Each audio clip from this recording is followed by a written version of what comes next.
नमस्कार. शब्दफुले या आपल्या पॉडकास्टवर मी सुजाता आपलं खूप मनापासून स्वागत करते. शब्दफुले या आपल्या पॉडकास्टवर दुसऱ्या पर्वात आपण पुन्हा भेटत आहोत आणि काय सुंदर सुरुवात आहे. शब्दफुले लघुकथा लेखन स्पर्धा 2024 या स्पर्धेचा निकाल आपण जाहीर करणार आहोत या भागात. यापेक्षा सुरेख सुरुवात दुसऱ्या पर्वाची होऊच शकत नाही. या स्पर्धेतील विजयी लेखकांना मिळणार आहे शब्दफुले कथारत्न सन्मान चिन्ह, कथारत्न सन्मान पत्र आणि रोख बक्षीस. पुरस्कारित कथा विजयी कथा म्हणून शब्दफुले पॉडकास्टवर सादर होतील आणि त्याचबरोबर निवडक लक्षवेधी कथा लेखकांच्या नावासहित सादर होतील आणि सर्व सहभागी लेखकांना मिळणार आहे डिजिटल सन्मानपत्र. मित्रांनो, या स्पर्धेचा निकाल जाहीर करण्यापूर्वी मला एक गोष्ट तुम्हाला सांगायची आहे. लघुकथा स्पर्धा आयोजित करण्याचा हा माझा पहिला प्रयत्न होता, पण माझ्या या पहिल्या स्पर्धा आयोजनाला तुम्ही इतका जबरदस्त प्रतिसाद दिलात. महाराष्ट्राच्या कानाकोपऱ्यातील प्रतिभाशाली लेखकांनी भरभरून कथा पाठवल्या. ही स्पर्धा आयोजित करण्याबद्दल अनेक लेखकांनी पत्र पाठवून आभार व्यक्त केलं. खूप समाधान मिळालं. खरंच खूप मनापासून आभार. अशाच प्रकारच्या वेगवेगळ्या कथा स्पर्धा यापुढे आयोजित करता येतील अशी आशा करूया. सर्व स्पर्धकांना एक कळकळीचं सांगणं आहे, या स्पर्धेत भरपूर लेखकांनी भाग घेतला. ही कॉम्पिटिशन अगदी टफ होती. या कथा निवडताना आणि त्यांना गुण देताना परीक्षकांना खरंच कठीण गेलं, कारण खूप चांगली चुरस होती. त्यामुळे कोणत्या कथेला अधिक गुण द्यावे हा खरंच एक मोठा प्रश्न होता. खूप सुंदर कथा असल्या तरी आपण सगळ्याच कथांना पारितोषिक देऊ शकत नाही, हे तुम्ही समजू शकता. सर्वच लेखकांनी परिश्रम घेतलेत. तुमच्या सर्जनशीलतेचं आम्हाला कौतुक आहे. ज्या विजयी कथा आम्ही निवडल्या आहेत त्या व्यतिरिक्त इतरही अनेक कथा आम्हाला आवडल्या आणि या कथा देखील आमच्यासाठी विजयी कथाच आहेत. शब्दफुले कथारत्न पुरस्कार ज्या कथांना मिळणार आहे त्या कथांचं वाचन झाल्यानंतर बाकी निवडक कथांचंही सादरीकरण होत राहील. ह्या निवडक कथा भरपूर प्रमाणात आहेत. त्याचप्रकारे काही वेगळ्या घाटणीच्या कथा, काही हटके कथा, काही विनोदी कथा, काही ग्रामीण कथा, अशा वेगवेगळ्या प्रकारच्या या स्पर्धेतील कथा तुम्हाला यापुढे ऐकायला मिळतीलच. तुम्हाला जर शब्दफुले पॉडकास्ट बरोबर कनेक्ट ठेवायचा असेल तर तुमच्या कथा जरूर आम्हाला पाठवा. शब्दफुलेच्या तिसऱ्या पर्वात दीर्घ कथांचं प्रयोजन आहे. मित्रांनो, या स्पर्धेतील कथांचं परीक्षण अत्यंत प्रतिभाशाली मान्यवर परीक्षकांनी केलंय. साहित्य क्षेत्रात तज्ज्ञ अशा आणि आपापल्या क्षेत्रात उत्कृष्टरित्या कामगिरी निभावणाऱ्या आपल्या परीक्षक मंडळातील परीक्षकांनी काही संदेशही दिलेत, ते आपण जाणून घेऊया. चला तर मग भेटूया आपल्या मान्यवर परीक्षकांना. प्रथम ओळख करून देते आपले पहिले परीक्षक प्रियांका मयेकर. प्रियांका मयेकर एक सिनेमॅटोग्राफर आहेत. त्या प्रामुख्याने मराठी तसंच हिंदी चित्रपटांमध्ये सिनेमॅटोग्राफर म्हणून काम करतात. सुभेदार या चित्रपटातील उत्कृष्ट सिनेमॅटोग्राफीसाठी त्यांना नुकताच पुरस्कार मिळाला आहे. एखाद्या चित्रपटातील अत्यंत उत्कृष्ट, प्रभावशाली किंवा जबरदस्त इफेक्ट असलेली दृश्य ही उत्कृष्ट सिनेमॅटोग्राफरची कामगिरी असते. एखादी गोष्ट व्हिज्युअलाइज करून ती प्रेक्षकांना कशी दिसेल हे ठरवण्यात प्रियांका यांचा हातखंडा आहे. उत्कृष्ट कॅमेरा वर्क आणि सशक्त व्हिज्युअल स्टाईलसाठी त्या ओळखल्या जातात. आपल्या सर्व महाराष्ट्रातील रसिकांचा आवडता चित्रपट पावनखिंड, तसंच शिवरायांचा छावा, त्याचप्रकारे सापळा, मुक्तीसंग्राम, संपत्ती, तो गणपती या चित्रपटातही त्यांनी काम केलेलं आहे. ऐतिहासिक कलाकृती करण्यात त्यांचा हातखंडा आहे. अशा या अत्यंत टॅलेंटेड अशा प्रियांका मयेकर. तर आपण जाणून घेऊया त्यांचे विचार आणि त्यांचा संदेशही. नमस्कार, मी प्रियांका मयेकर, सिनेमॅटोग्राफर. शब्दफुले लघुकथा स्पर्धा 2024 या स्पर्धेची परीक्षक म्हणून येण्याची संधी मला सुजाताजींनी दिली, त्याबद्दल त्यांचे मनपूर्वक धन्यवाद. यात सुंदर लघुकथा वाचता आल्या, नवीन नवीन गोष्टी शिकता आल्या.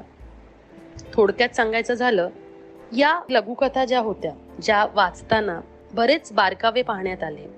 प्रत्येक गोष्टींमध्ये काही ना काहीतरी नवीन होतं आणि प्रत्येक गोष्ट काहीतरी नव्याने सांगून गेली. सगळ्यांचे लाईनअप, सगळ्यांचा जो बेस होता तो कम्प्लीट वेगळा होता.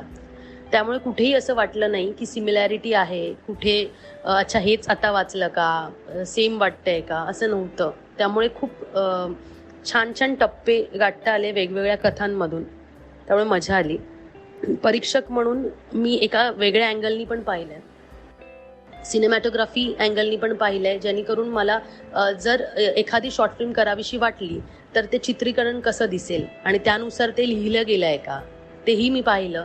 तर बरेच वेगवेगळ्या गोष्टी माझ्या समोर आल्या आणि त्या मी सुजाताजींबरोबर शेअर केल्या आहेत. अगेन म्हणेन की थँक्यू सुजाताजी फॉर दिस अपॉर्च्युनिटी. सगळ्यांना कॉंग्रॅच्युलेशन्स. खूप छान वाटलं तुमच्यावर काम करताना, मजा आली. Thank you so much. खरं तर आम्ही कृतज्ञ आहोत.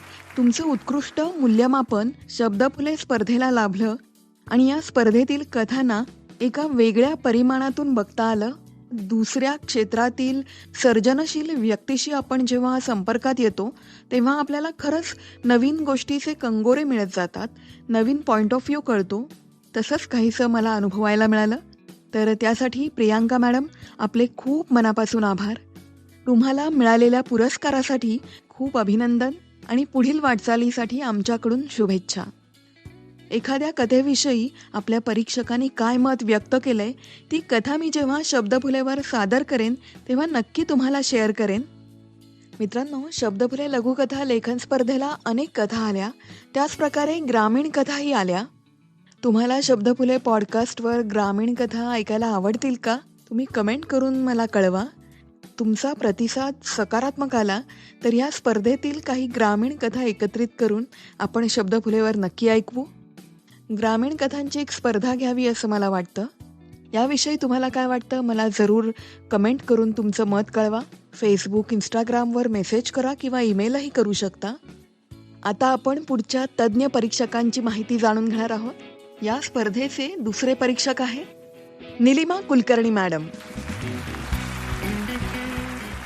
63 वर्षाची साहित्यिक परंपरा लाभलेल्या, रहस्य, थरार आणि भयकथांसाठी प्रसिद्ध धनंजय या दिवाळी अंकाचं संपादन आणि प्रकाशन निलिमा कुलकर्णी मॅडम करतात.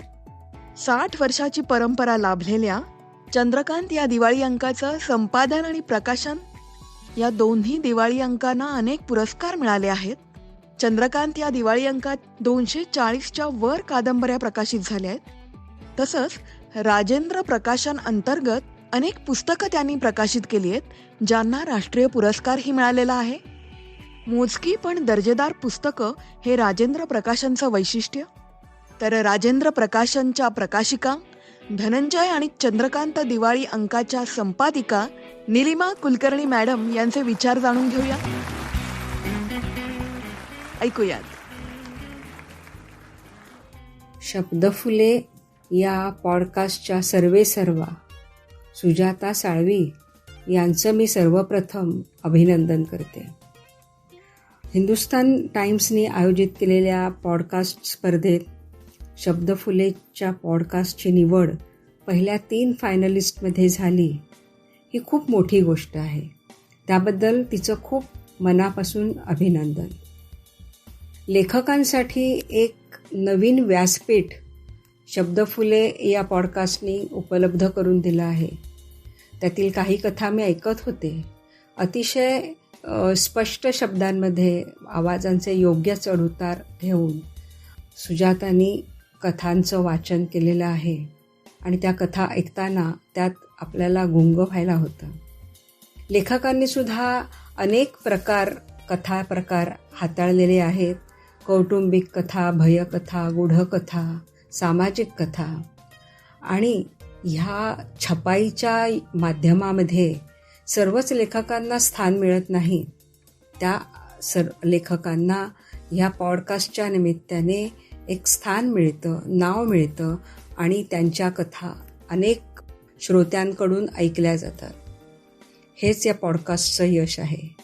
आणि गंमत म्हणजे आपण आपली कामं करताना सुद्धा, आपण बसच्या लाईनीत उभं असताना, ट्रेनमध्ये असताना सुद्धा ह्या कथा ऐकू शकतो, त्याचा आस्वाद घेऊ शकतो आणि लेखकांना आपले अभिप्राय देऊ शकतो. यावेळेस सुजातानी जी कथालेखन स्पर्धा घेतली, त्या स्पर्धेच्या एक परीक्षक या नात्याने मी आपल्याशी संवाद साधते आहे. कथा वाचताना मला मुख्य म्हणजे जाणवलं ते म्हणजे लेखकांचे परिश्रम. अत्यंत कमी शब्दात कथा खुलवणं ही खूप कठीण गोष्ट आहे. पण या कथा वाचताना मला कथांची मांडणी, लेखन, विचार हे सगळंच खूप छान वाटलं आणि ते शिवधनुष्य लेखकांनी खूप छान पद्धतीने पेललेलं आहे. काही कथांमधून संदेश दिला गेला आहे, तर काही कथा गूढकथा आहेत, काही अगदीच वेगळे विषय घेऊन सांगितलेल्या कथा आहेत. त्यांना त्या पद्धतीने मार्कही दिले गेले आहेत. मात्र काही जाणवलेल्या गोष्टी म्हणजे एखादा प्रसंग पटकन घेतला आणि सांगितला असं होऊ नये. तो प्रसंग खुलवणं म्हणजे कथा असते. कथा वाचकाची उत्सुकता ताणली गेली पाहिजे. त्या प्रसंगातून आपल्याला काही नवीन विचार मिळाले पाहिजेत असं मला वाटतं. आणि बऱ्याच अंशी ज्या कथा निवड झालेल्या आहेत त्या कथांनी ह्या सर्व निकषांची पूर्ती केलेली आहे. एवढे 2च शब्द सांगून मी तुम्हा सर्वांना लेखनासाठी शुभेच्छा देते. परत एकदा सुजाताचं अभिनंदन करते आणि माझे 2 शब्द संपवते. मॅडम, आपले खूप खूप आभार. आपण शब्दफुले स्पर्धेचं परीक्षण केलं, आपला मोलाचा सल्ला दिलात. जसं लिखित साहित्य डिजिटल माध्यमातून पोहोचतं, त्याच प्रकारे अनेक विविध ऑडिओ माध्यमातून ते साहित्य पोहोचू शकतं. हा खूप महत्त्वाचा मुद्दा तुम्ही मांडलात. तुम्ही जे हे लेखकांसाठी किंवा कथांबद्दल तुमचे विचार मांडलेत ते खरंच खूप महत्त्वाचे आहेत आणि त्यातून बरंच काही शिकता येईल, नवीन काही घेता येईल. मला तुमच्याशी बोलताना अनेक गोष्टी शिकायला मिळाल्या. तुमच्या अनुभवाची ही शिदोरी तुम्ही थोडी का होईना आमच्याबरोबर शेअर केलीत, यासाठी आपलं खूप मनापासून आभार. निलिमा मॅडम जसं म्हणाल्या ते खरंच आहे. पॉडकास्ट ऐकताना तुम्ही एखादी कथा किंवा एखादा एपिसोड डाउनलोड करून ठेवू शकता आणि जेव्हा तुम्हाला वेळ मिळेल तेव्हा ते ऐकू शकता. ते समोर ॲप अगदी ऑन ठेवायची गरज नसते. स्क्रीन ऑफ झाली तरी तुम्ही पॉडकास्ट ऐकू शकता. ही पॉडकास्टची विशेषता आहे. तर स्पर्धक हो, आता घटिका आली आहे. शब्दफुले लघुकथा लेखन स्पर्धा 2024 या स्पर्धेचा निकाल जाहीर करण्याची. कथारत्न प्रथम, द्वितीय आणि तृतीय अशा 3 स्थानावर कथा निवडल्या जाणार आहेत. सर्वप्रथम आपण जाहीर करणार आहोत कथारत्न तृतीय पुरस्कार. पण इथे थोडीशी दुविधा निर्माण झाली आहे. ती अशी आहे की या पुरस्कारासाठी 2 कथा समोर आल्या आहेत. या 2 कथांपैकी कोणत्या कथेला तृतीय स्थान द्यावं ही आहे दुविधा. एक कथा आहे ग्रामीण कथा, तर दुसरी कथा आहे जुन्या काळातली. एका कथेत बैलांची दिलखेचक शर्यत, त्या शर्यतीचं थ्रिल आहे, तर दुसऱ्या कथेत ममतेची परिसीमा आहे. एका कथेचं नाव आहे जॉकी, दुसऱ्या कथेचं नाव आहे निन्नी. एक कथा प्रेरणात्मक आहे, तर दुसरी कथा हृदयस्पर्शी आहे. आता ह्या 2 कथांपैकी कोणत्या कथेला 3रा क्रमांक मिळावा हा आहे प्रश्न. हा प्रश्न सोडवण्यात तुम्ही मला मदत करू शकता. मला कमेंट करून लगेच कळवा की तुम्हाला काय वाटतं. तोपर्यंत आपण भेटूया आपल्या पुढच्या तज्ज्ञ परीक्षकांना, ज्यांचं नाव आहे डॉक्टर नीलांबरीताई गानू. डॉक्टर नीलांबरीताई ह्या गोनीदा अर्थात गो नी दांडेकर यांच्या भाची आहेत. गोनीदा यांच्या उत्तुंग साहित्यिक परिवारातून आलेल्या डॉक्टर नीलांबरीताई यांची स्वतंत्र अशी साहित्यिक ओळख आहे, जी खूप मोठी आहे. त्यांनी अनेक पुस्तकं लिहिली आहेत.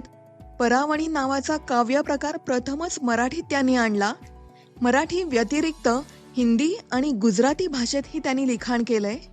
कथा, कादंबरी, लेख, कविता, प्रहसन, भारूड, नाटक, पथनाट्य, लावणी, भल्लरी असं विविध प्रकारचं दर्जेदार लेखन त्यांनी केलंय. अहिल्याबाई होळकर यांच्यावर संशोधनपर लिखाण तर इतकं प्रसिद्ध झालंय की अमेरिका, नायजेरिया, मलेशिया आणि आफ्रिका यासारख्या देशांनी त्यांना डॉक्टरेट पदवी बहाल केली आहे. त्यांच्या सामाजिक आणि साहित्यिक कार्यासाठी आपल्या भारत सरकारने देखील त्यांचा फोटो आणि नाव असलेलं एक पोस्टाचं तिकीट काढून त्यांना जीवन गौरव पुरस्काराने सन्मानित केलंय. आणि हे कमी आहे म्हणून की काय, नासा अर्थात national aeronautics and space administration या संस्थेने त्यांच्या कार्याची दखल घेऊन त्यांच्याविषयीची माहिती संकलित करून त्यांच्या माहितीची संकलित चिप 2026 मध्ये मंगळ ग्रहावर पाठवण्याचं प्रयोजन केलंय. तर आहे ना ही आपल्यासाठी खूप अभिमानाची गोष्ट. तर आता भेटूयात या सर्जनशील उत्तुंग व्यक्तिमत्वाला, डॉक्टर नीलांबरीताई गानू. नमस्कार ताई, तुम्हाला या कथा स्पर्धेबद्दल काय वाटतं? स्पर्धेतील कथा लेखकांना तुम्ही काय संदेश द्याल? नमस्कार, मी डॉक्टर सौ नीलांबरी प्रमोद गानू, राहणार राजगुरुनगर, पुणे. रसिक वाचक देव आपला, वारस आपण साहित्याचे, मना मनात वसंत फुलवून स्वप्न आपले सृजनाचे. शब्द फुलेतर्फे घेण्यात आलेल्या कथा स्पर्धेचा निकाल आहे. स्पर्धकांच्या कथा मी सगळ्या वाचल्या. कथेविषयी बोलायचं झालं तर प्रथम कथेची ओळख हवी, नंतर सर्व पात्र घेऊन कथेचा मध्य हवा आणि शेवट धक्का देणारा किंवा धक्का तंत्र वापरून कथेचा समारोप करावा. हे करताना भाषा उत्तम हवी, त्यात कोटेशन्स हवी, शुद्ध लेखन हवं, शेवटी समाजासाठीचा एक संदेश हवा, तेव्हा कथा परिपूर्ण होते.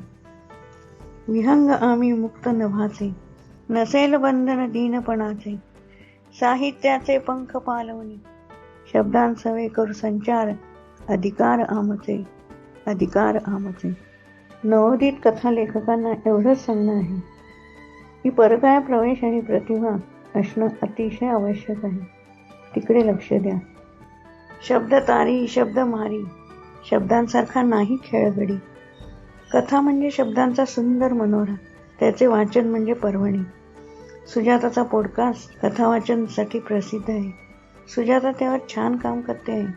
तिच्या वाचनामुळे कथा जिवंत होती आणि डोळ्यासमोर येते. सुजाताला त्यासाठी अनेक अनेक शुभेच्छा. अनेक जणांना वाचायला वेळ नसतो, त्याच्यासाठी सुजाताचा हा उपक्रम नक्कीच खात्रीशीर आवडणारा आहे आणि त्याच्यासाठी मी तिला सगळ्यांना शुभेच्छा देते. शब्द फुलेला पण शुभेच्छा आणि मी माझे 2 शब्द थांबवते. जय हिंद, जय महाराष्ट्र.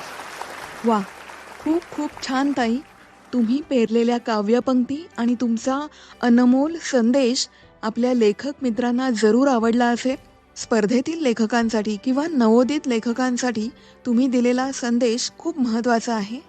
तुमच्या काव्यात्मक आणि प्रोत्साहनात्मक शब्दांनी आम्हाला खूप उभारी मिळाली. तुमचं परीक्षण या स्पर्धेला लाभलं, तुमचा आशीर्वाद आम्हाला मिळाला, हीच आमच्यासाठी खूप मोलाची गोष्ट आहे.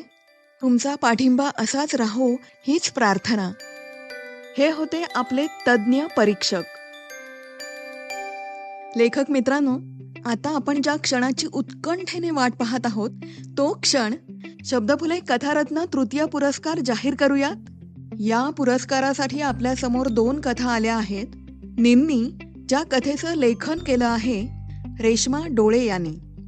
जॉकी या कथेचं लेखन केलं आहे दीपक नागवेकर यांनी. तर या 2 कथांपैकी कोणत्या कथेला मिळणार आहे तृतीय स्थान बघूयात. आणि आता आपण लगेचच जाहीर करूया शब्दफुले लघुकथा लेखन स्पर्धा 2024 कथारत्न तृतीय पुरस्कार मिळत आहे निन्नी आणि जॉकी या दोन्ही कथांना.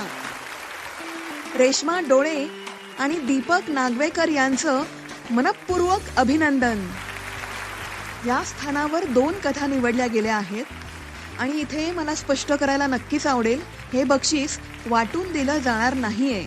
प्रत्येक लेखकाला संपूर्ण स्वतंत्र बक्षीस मिळणार आहे. मला हे कळवायला अत्यंत आनंद होतोय. 3च बक्षिसं देण्याऐवजी 4 विजेते निवडण्याचा आम्ही निर्णय घेतलाय. आता आपण पुढचं पाऊल उचलणार आहोत. तुम्हाला जाणून घ्यायचं असेल कथारत्न द्वितीय स्थान आणि कथारत्न प्रथम स्थान कोणत्या कथेला, कोणत्या लेखकाला मिळणार आहे. पण तत्पूर्वी आपण ऐकणार आहोत त्या कथांची एक छोटीशी झलक. ऐकूयात एका कथेची झलक.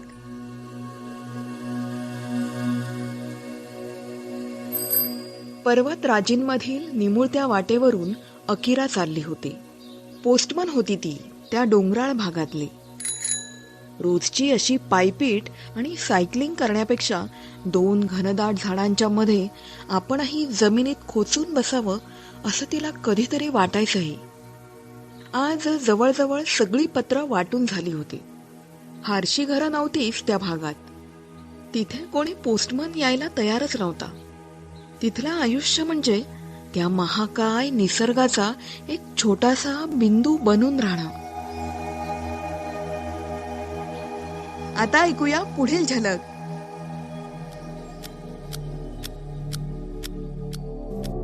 माठातून पाण्याचा पेला भरून ओठाला लावणार तोच. स्वयंपाकघरात ती रडत बसली होती त्याच कोपऱ्यात ज्वाळात वेढलेली एक तिच्याही पेक्षा रूपवान स्त्री तिच्याकडे पाहून हसत होती. मैथिली थरथरली. त्या ज्वाळा कमी करण्यासाठी तिने अख्खा माठच तिच्या अंगावर उपडा केला. 1, 2, 3, 4, 10 कितीही बादल्या पाणी ओतूनही ती हसत हसत जळतच होती. ही आग अशी विझणार नाही मैथिली. चल, यावेळी सीतेच्या हातून रावण दहन होऊ दे. रावण दहन होऊ दे.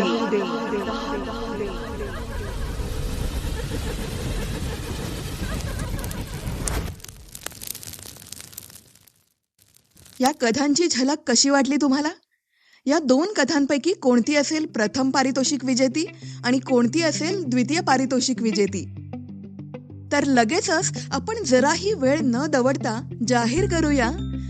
शब्दफुले लघुकथा लेखन स्पर्धा 2024 कथारत्न द्वितीय पारितोषिक मिळत आहे. भेट या कथेला. या कथेचं लेखन केलं आहे अमृता जाधव यांनी. अमृता जाधव, आपलं मनपूर्वक अभिनंदन. आपल्या स्पर्धेचे परीक्षक सिनेमॅटोग्राफर प्रियांका मयेकर यांच्या मते या कथेवर एक बनू शकते फिल्म. आणि परीक्षक निलिमा कुलकर्णी मॅडम यांच्या मते दिलेल्या शब्दमर्यादेत उत्तम मांडणी असलेली ही कथा आहे. आणि आता तो क्षण, या स्पर्धेचा परमोच्च क्षण, अर्थात प्रथम पुरस्कार घोषित करण्याची वेळ. मला माहितीये तुमची उत्कंठा खूप वाढली आहे. क्षणाचाही विलंब न करता आपण जाहीर करूयात. शब्दफुले लघुकथा लेखन स्पर्धा 2024 कथारत्न प्रथम पुरस्कार. हा पुरस्कार मिळत आहे लेखिका जयश्री दाणी यांना. सरींवर सरी या कथेसाठी जयश्री दाणी यांचं मनपूर्वक अभिनंदन. सर्व पैलूंमधून तावून सुलाखून निघालेली आणि सर्व परीक्षकांना आवडलेली अतिशय उत्कृष्ट कथा आहे. या कथेने परीक्षणाचे सर्व मापदंड पार केलेले आहे. सर्व विजयी लेखकांचं खूप मनापासून अभिनंदन आणि पुढच्या वाटचालीसाठी भरपूर शुभेच्छा. सर्व स्पर्धकांना, परीक्षकांना आणि श्रोत्यांना मनापासून धन्यवाद. या विजयी कथांना आता पुढच्या भागापासून आपण सादर करणार आहोत आणि त्यानंतर सादर करणार आहोत निवडक लक्षवेधी कथा. ज्या कथा विजयी कथांच्या तोडीस तोडच आहेत. तर त्या कथा कोणत्या आहेत हे जाणून घेण्यासाठी ऐकत रहा यूट्यूबवर आणि सर्व पॉडकास्ट ॲप्सवर.